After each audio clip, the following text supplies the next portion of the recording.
사도 요한의 편지인데 사실 신약 성경은 거의 편지로 구성이 많이 되어 있습니다. 그러니까 편지를 쓰는 사람이 그 이제 받는 사람으로 하여금 좀 어떤 권면의 말도 이렇게 하고 또 이렇게 감정 표현도 하고 여러 가지 어떤 메시지를 주고 이렇게 편지를 줬던 시대였고, 뭐 지금이랑 조금 차이가 있다는 것은 뭐 지금이야 뭐 이제 폰 켜가지고 뭐 카톡을 받든 뭐 인스타라든 뭘 하면 되지만, 당시에는 편지 한 번 건네는데 굉장히 많은 변수가 있었거든요. 가다가 뭐 야생 동물을 만날 수도 있고요. 뭐 아니면 강도를 만날 수도 있고, 뭐 아니면 분실할 수도 있고, 아니면 종이의 어떤 상태도 지금처럼 막 어떤 빳빳한 종이가 아니라 조금 되게 빈티지 스멜 나는 종이었기 때문에 보관도 굉장히 어려웠거든요.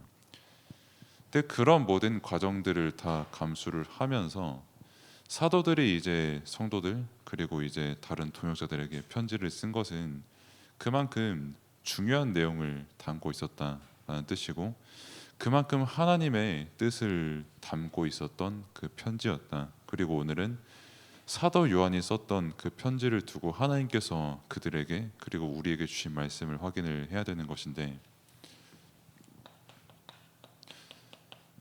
그 오늘 읽었던 본문의 말씀이 내 영혼이 잘된 같이 범사에 잘되고 강건하기를 내가 구한다라고 한 것, 그것이 이제 긍휼이거든요. 너가 잘 됐으면 좋겠다. 너의 영혼이 잘 됐으면 좋겠고 늘 범사에 강건했으면 내가 좋겠다. 그것을 내가 기도한다라고 한, 그게 이제 긍휼이라는 것이거든요.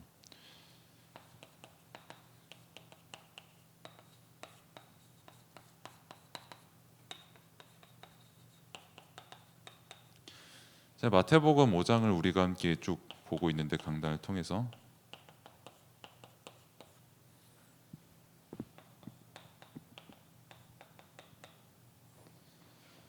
좀 되게 쉬운 말로 하면은 좀 불쌍히 여기는 것이죠. 긍휼이라는 것은. 그리고 이제 저마다 불쌍히 여기는 그 기준도 조금 다르거든요, 사실. 그러니까 뭐 내가 볼 때 예를 들어서 제가 되게 뭐 불쌍하다, 뭐 옷 입는 게 불쌍할 수도 있고, 뭐 아니면 뭐 생긴 게 불쌍할 수도 있고요. 아니면 행실에 뭔가 조금 모자라고 내가 봤을 때 조금 똑똑하지 못한 것 같아서 불쌍하다라고 여길 수 있지만, 정작 본인은 되게 행복할 수 있어요. 뭐 그거에 불편함을 전혀 못 느끼고요. 도리어 뭐 잘 입고 다니는 그거에 신경 쓰는 그거를 더 불쌍히 여길 수도 있는 거고요. 뭐 아니면은 똑똑하니까 오히려 아는 게 많고 신경 쓰는 게 많은 그런 예민한 그런 부분을 보면서 또 반대 사람이 불쌍하게 여길 수도 있는 거거든요. 그래서 사실 이 긍휼이라는 것도, 그러니까 다른 사람을 불쌍하게 생각을 하는 것도 똑바르게 할 수 없는 게 지금 여러분들이 살아가는 세상입니다. 그래서 제 성격도 그래요. 누가 나를 만약에 불쌍하다라고 하면은 그래 맞아 나 불쌍해 나 되게 좀 힘든 사람이야라고 하는 분들도 계시고, 아니면 저처럼 네가 뭔데 나를 불쌍하게 생각하냐 맞을래라고 생각하는 사람도 있고요. 되게 다양한 사람들이 살아가고 있는 세상 속에서 특히 이제 종교에서 베푸는 이제 긍휼이 있죠. 뭐 불교 같은 경우도 그 살생을 금하는 종교가 불교입니다. 왜냐하면은 말 그대로 죽이면 안 되잖아요. 뭐 어려운 사람 불쌍히 여기고 함께 이렇게 돌을 닦고 명상도 하고 숨도 제대로 쉬고 음식 좋은 거 먹고 하면서 하는 게 이제 자비를 베풀고, 이제 뭐 부처의 자비를 이렇게 함께 받고 전달을 하는 그런 불교인데, 당연히 살생은 금합니다. 뭐 사실 따지고 들어가 보면 자기가 벌을 받을까봐 이제 살생을 금하는 것인데, 뭐 게임을 해보신 분들만 아시겠지만 옛날에 그런 이상한 뉴스가 있었어요. 그 롤이라는 게임에 이즈리얼이라는 친구가 한 분 계시거든요. 걔가 이제 큐를 딱 쏘면은 그 논타깃이라고 있어요. 이렇게 레이저가 쫑 하고 나가거든요.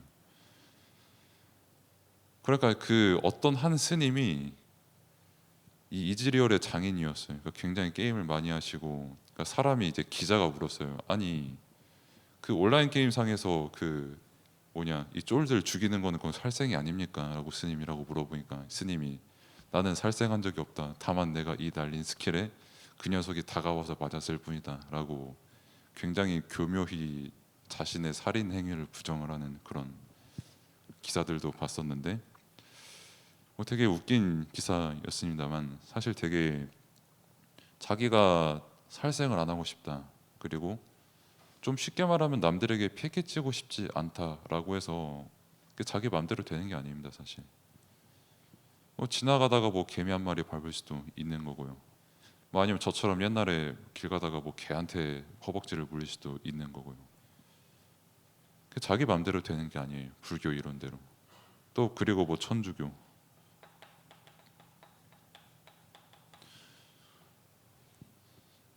뭐 지금은 뭐 많이 안 보입니다만 옛날에 뭐 구세군이라고 이제 해가지고 막 여러 가지 자선 행위를 되게 많이 했었거든요. 뭐 겨울, 여름 할 거 없이. 근데 결국 그것도 파고들면은 그냥 저 사람 무조건 내가 도와줘야겠다. 불쌍하다. 해가지고 도와주는 게 아니라 그렇게 내가 좋은 행위를 해야 내가 구원을 얻는다라고 어느 정도 다 계산이 들어가 있는 긍휼이죠, 사실은. 그리고 더 근본적으로 보면은 내가 그렇게 선행을 해야 나를 하나님께서 구원하신다라고 하나님부터 일단 되게 조금 조건적인 긍휼을 가진 분으로 여기는 그런 종교인 겁니다.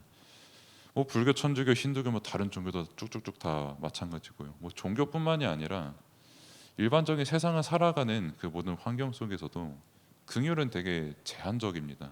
그리고 되게 자기 맘대로예요.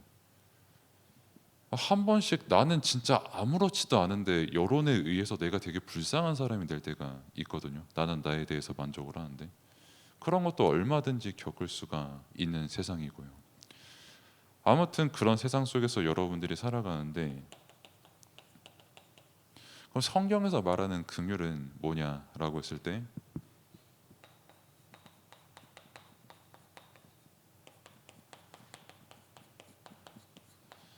하나님께서 예수님을 우리에게 보내셨거든요. 그리고 우리의 죄, 저주, 사단 우리가 절대 이길 수 없기 때문에 우리가 스스로 착해지려고 노력을 하고 사실 우리가 저 사람 불쌍하게 여긴다고 하지만 나도 사실 되게 불쌍한 사람이거든요. 늘 힘들고 내 영혼도 구원을 못 얻었고 죄 짓기 싫어도 지을 수밖에 없고 내 옆에 이유 없이 화내는 사람 알고 보면 다 이유가 있어서 화를 내는 건데 정작 나도 도와줄 힘 없고 또 나도 거기에 영향을 받으니까 나도 똑같이 화낼 수밖에 없는 그런 세상에서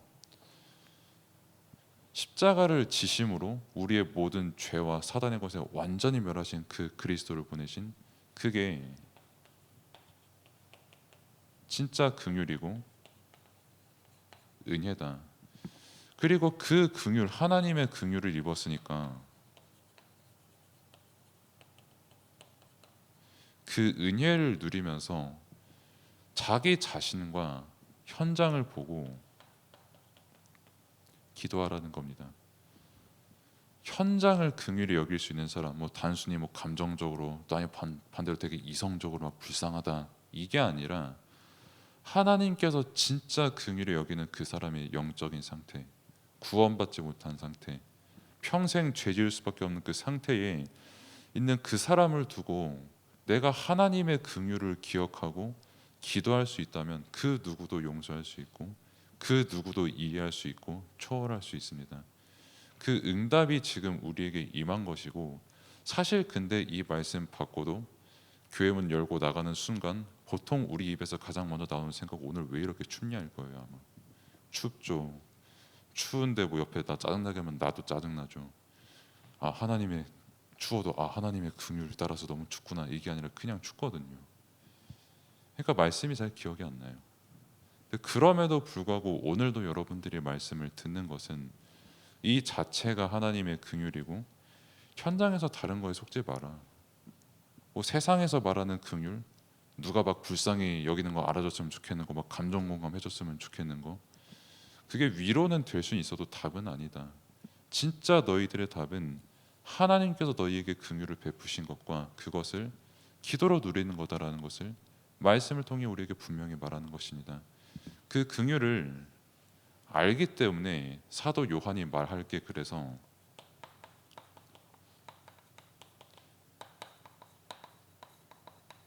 그 말씀 안에 거하라고 말을 할 수밖에 없는 거예요. 왜냐하면 이 긍휼을 알기 때문에, 진짜 하나님의 사랑을 알기 때문에요. 하나님의 말씀은 뭐냐라고 했을 때 그리스도는 처음부터 존재하셨고요. 그리고 영원히 존재하시고 우리의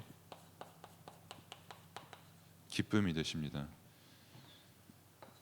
그래서 세상에서 진짜 영원한 것은, 그리고 참된 응답은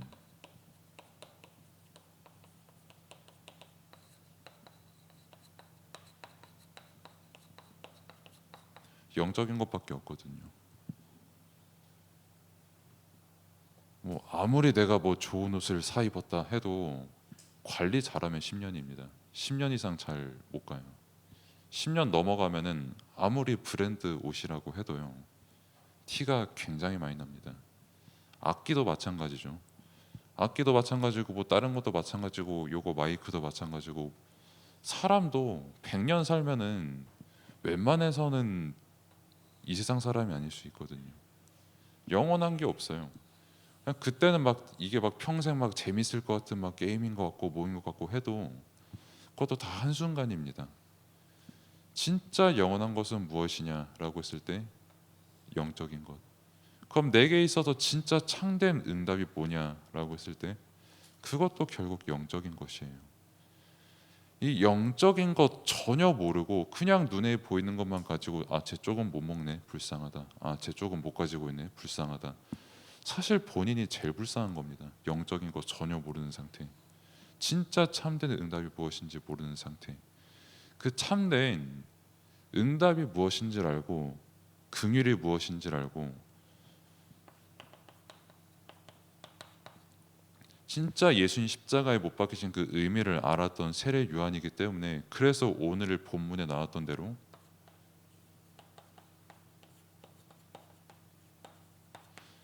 영이 잘 되는 것을 간구했던 거예요.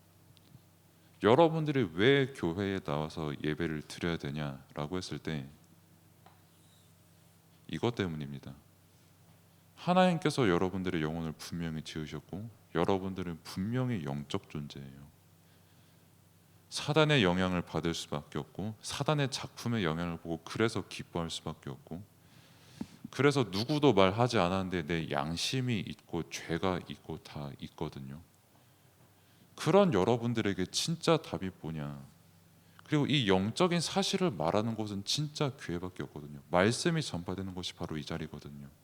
저 또한 이 말씀을 제가 받는 입장이고 심부름하는 입장이지, 뭐 한번 말씀 한번 툭 던져놓고 나는 아무것도 아니야 이게 아니라, 저도 똑같이 이 말씀 아니면 살아갈 이유가 없는 존재예요. 마찬가지로 여러분들이 이 자리에 온 것, 여러분들의 영적인 것 때문입니다. 뭐 육신적인 거 뭐 공부 잘하고 뭐 조금 더 건강해지고 하는 거는 그냥 집에서 밥 잘 먹고 잠 잘 자고 공부 많이 하면 돼요. 그건 그렇게 하면 되시고, 여러분들의 영적인 것은 반드시 예배가 시작입니다. 진짜 하나님의 긍휼을 기억하는 기도의 삶이 여러분들의 영적인 그 응답의 전부예요. 어디서든 그리스도를 기억하고 모든 것의 기준이 그리스도가 되고, 사람들처럼 막 똑같이 조금 제 잘 되고 안 되고 가지고 막 긍휼히 여기는 그런 게 아니라, 진짜 영적인 긍휼을 알고 어딜 가든 현장에 답을 주는 그 렘넌트가 되는 그 여러분, 그 일을 위해서 하나님께서 여러분들을 말씀 받는 자리로 인도하신 겁니다. 이 말씀에 충만한 여러분들 모두가 되기를 바랍니다. 기도하겠습니다. 하나님, 은혜에 감사를 드립니다. 우리에게 말씀을 주시고 또 그 말씀을 믿는 믿음을 허락하신 은혜에 감사를 드립니다. 최고로 성령 충만하고 말씀의 은혜에 충만한 예배의 날이 될 수 있도록 하나님께서 은혜를 베풀어 주옵소서. 예수 그리스도의 이름으로 기도드립니다. 아멘.